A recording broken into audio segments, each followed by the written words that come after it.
मुख्य आरोपी तनु beauty parlour चलाकर बच्चों का पालन पोषण करती थी। 15 दिसंबर को जब अतुल देर रात नशे की हालत में घर आया तो उसका अपनी पत्नी से झगड़ा हुआ और फिर उसने उसे पीटना शुरू कर दिया। उत्तर प्रदेश के रायबरेली में चौंकाने वाली घटना सामने आई है, जिसमें एक महिला ने अपने पति की हत्या करने के बाद उसे उसके शव के साथ सो गई। पुलिस ने पति की हत्या कर उसके साथ सोने वाली पत्नी को गिरफ्तार कर लिया है। आरोप है कि पत्नी ने पति को गला दबाकर मौत के घाट उतार दिया और इसके बाद बड़े आराम से वह उसके शव के साथ सो गई। पुलिस ने महिला को गिरफ्तार कर न्यायिक हिरासत में भेज दिया है। घटना रायबरेली जिले के बछरावा गांव क्षेत्र के सहगो पश्चिम गांव की है। पुलिस ने बताया कि मृतक अतुल साहगो शराब पीने का आदी था। वह शादियों और अन्य फंक्शन में हलवाई का काम करता था। वह यहाँ अपनी पत्नी अनु और 2 बच्चों के साथ रहता था। मुख्य आरोपी अनु ब्यूटी पार्लर चलाकर बच्चों का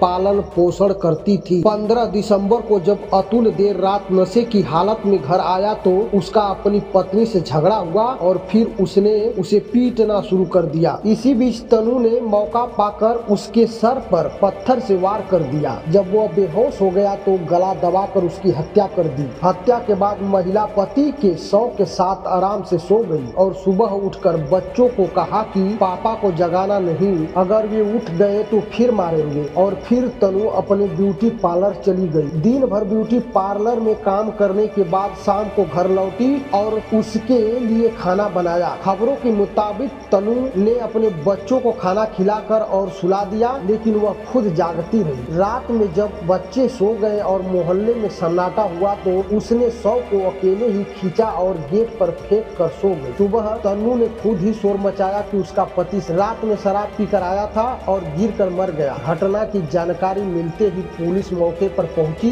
और शव को कब्जे में लेकर पोस्टमार्टम के लिए भेज दिया। पोस्टमार्टम में गला घोटने को मौत का कारण बताए जा